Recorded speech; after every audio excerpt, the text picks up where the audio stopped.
Hey everyone, I just wanted to let you know that I've been working on the RV here today, last couple days, the last couple weeks really, just on various stuff that's been going on, and it's been a little, it's been a little bit of a, you're bumping into old systems, old hard lines, old hoses, old components, and quite frankly, you get into stuff that's just so much fun.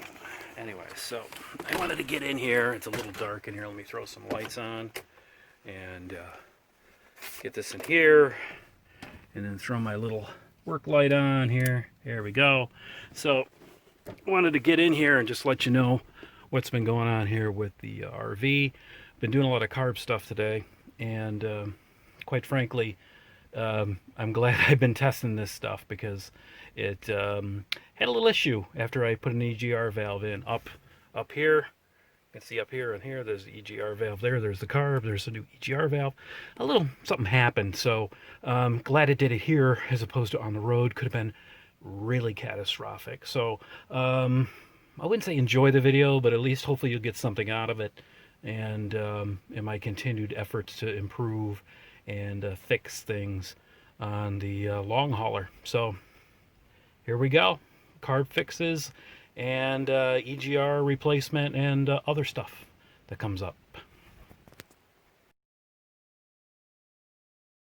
As you can see here, I pulled off all my junk here. I put a new PCV valve down under here where it comes off the vacuum line. This is the old one, kind of crapped up, and it's half pulled off, and there's like a little bit of crud in it. So I swapped that out. I'm waiting for the ERG valve and a couple other little replaceable parts that I'm going to swap out. I got to figure out where the EGR valve even goes on this thing because there's so much crap up top from the air system. But I noticed like this thing's been running kind of like a pig, backfiring, blah, blah, blah. So what I've done is I don't have starting fluid, but I have this brake cleaner. This stuff evaporates completely. It's fairly clean. But as you can see here, there's my carburetor, and I wonder if there was some sort of vacuum leak or air leak. So what I did is I started spraying around the base here like this. Right? So back there it seems there's no change. Watch what happens when I come over here.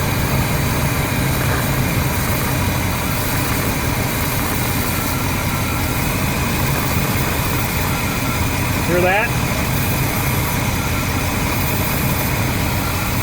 The idle drops. And then when I do it over here,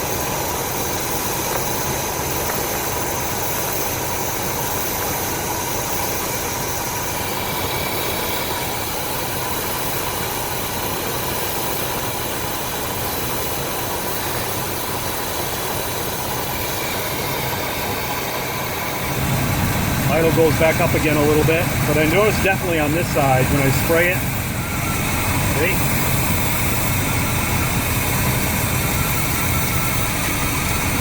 It almost drops down about 150 RPM. So that, I'm pretty sure that means that there is a leak around my gasket for my carburetor, and I'm going to have to either snug it down a little bit or do something there to tighten it up.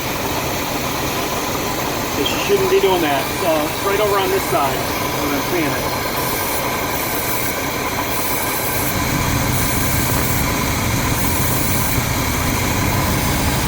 It's definitely causing a bit of a problem, so I got to tighten that down.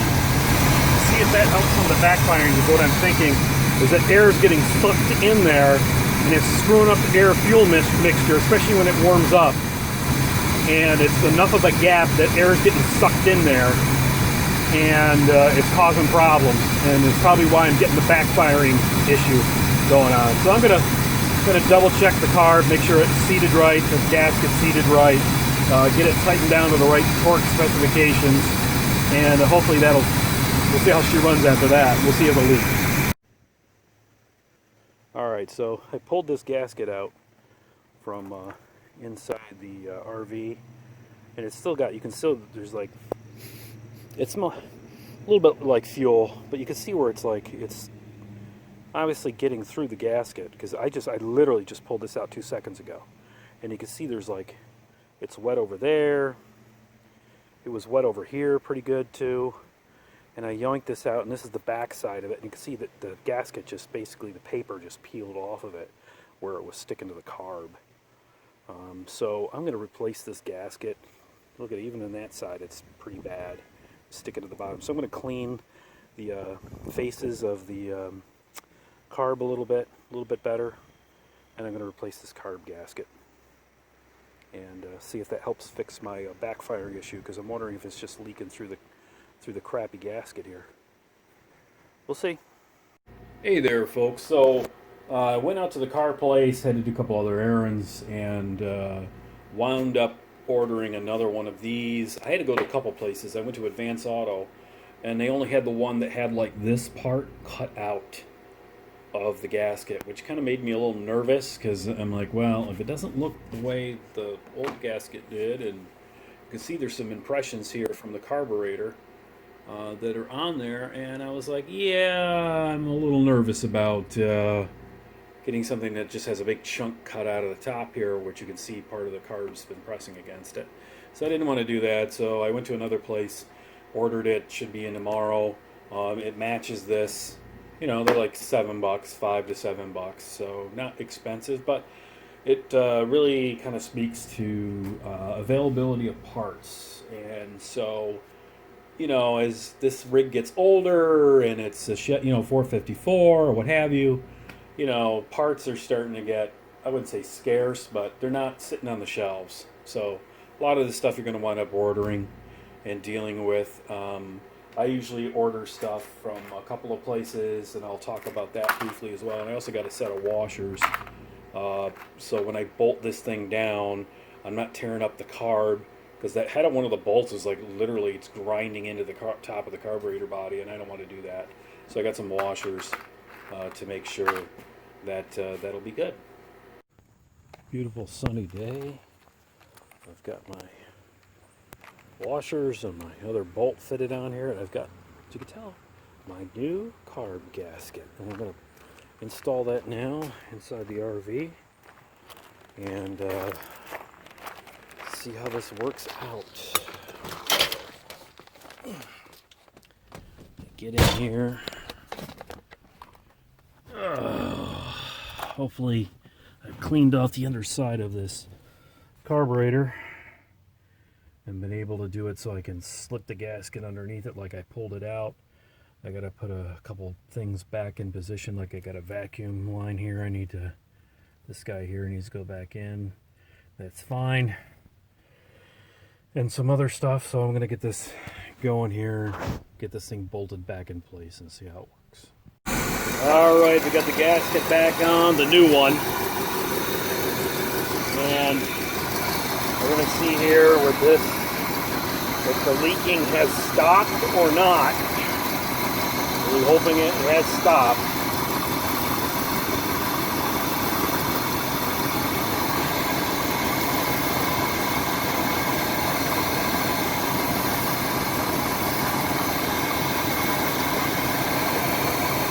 Certainly seems to have stopped.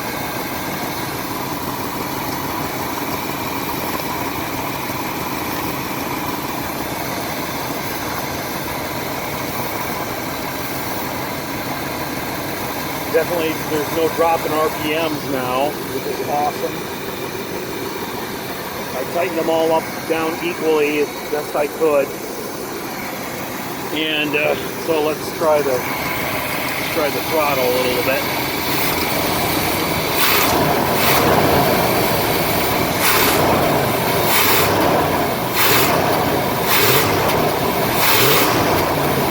Still goes a little backfire on the deceleration.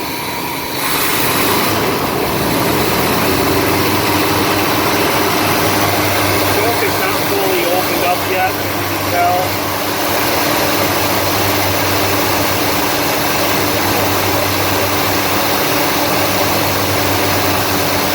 Starting to open up now.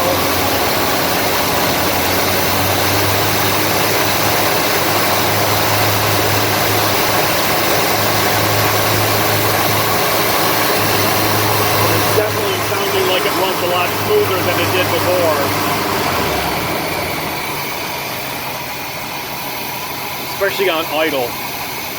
It's definitely not like jumping and bub, bub, bub, bub, bub, bub, bub, not doing what it was doing before. So I really hope this is a resolution to the running issue. We won't know until I fix the brakes and take her out for a test drive. But like I said, I've tightened up the bolts. I haven't tightened them up super tight. But I firmed them up pretty good, kept them all pretty even. The two that are here and the two that are up here, there. I'm going to try it there and there, and in an attempt to make it run a little bit better. If it's here, my thing is pretty much open. It's almost there. Not quite 100% there. Hasn't warmed up 100% yet.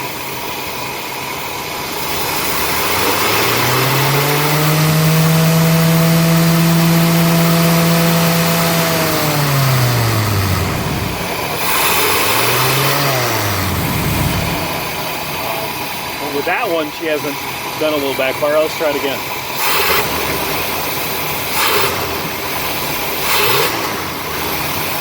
A little bit, but not too much.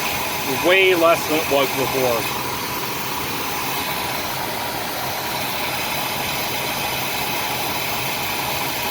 Glad to hear it's running a little better. And again, carburetor gasket, pretty much shot.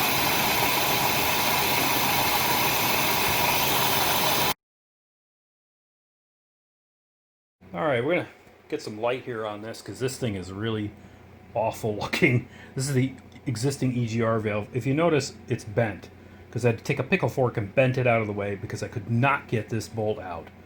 Okay, there was a lock washer with this bolt and it was pretty much impossible to pull out. So what I did was, knowing I was gonna get rid of this anyways, I bent it over to get to the bolt with a socket. Otherwise, I had the fuel line disconnected out of the carb. I was trying to get a 1/2-inch wrench. I even had like tilt head wrenches, you know, the flip head wrenches. They weren't working, and it just was an absolute abject nightmare. So I figured, you know, the new one will go in. I'll make sure it's got a lock washer. I'll make sure that it's snug.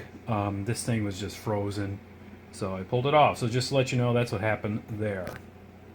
And so we'll put the new one in, which is this guy right here, right? Which, new gasket, thank goodness, new gasket. And the new EGR valve, which looks like that. And there's a little diaphragm underneath, and there it is there. And as you can see, it's not bent. Bent and not bent. So that's what it's supposed to look like. That's what happens after you yank it out of the RV.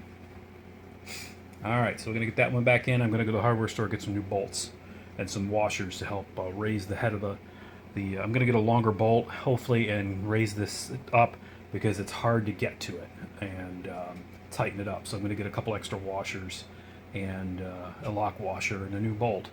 And that way I'll be able to, at least on this side, be able to use a regular wrench and be able to get to it. Back under the hood again, and as you can see here, the EGR valve is out because I bent it to get it out. And so I'm going to put a little RTV silicone around that and lay the gasket on there and get the EGR valve in. As you can see here, I have disconnected the fuel line so I can get it up out of the way and be able to you know, use wrenches and whatnot. But I'm going to put that back in a minute here. But anyways, I just wanted to show you that. I got some disconnected vacuum lines, which I'm going to put back on and make sure that things are where they need to go. Like this one here, I wrapped around the carb because that goes on there, over there on that vacuum line there. And this one here is the short one for the EGR valve, which I'm going to replace because it's all cracked on the other side. I also found a cracked vacuum line down here, which I had to replace. Totally cracked off and was wide open. So got that fixed as well. All right, here we go. I'm going to do the install. All right, as you can see here, I've put new bolts with some, they're a little longer. So I put a couple of washers along with a lock washer on them. Also did that as an effort that if I ever have to replace this EGR ever again, or whoever does, it's going to get over that hump on the manifold. So that's why you're seeing what you're seeing right here. So I'm going to take my, as all these vacuum hoses are in the way, I'm going to take my little, almost like a plumber's wrench type setup here, and I'm going to get in there and tighten things up with all my nice new fancy hardware. And get that snugged up here in a minute. I'm still leaving the fuel line free because I want to make sure I'm able to actually tighten this thing up in the manner of which it should be tightened up. So, a little difficult doing this one-handed, but better than nothing, I guess. I'm gonna get in there. That's the only problem with these angled ones, is that, you know, they touch anything and you're done. But it does pretty good. It's pretty good there for the most part. You got to finagle with the head though every once in a while to get it to do what you want it to do, because the angle will be off a little bit and you won't be able to grab the head of the bolt. But for the most part, it does a pretty decent job. I'm going to tighten that up with an actual offset wrench, and then we'll be on our way to go to hooking up the vacuum lines.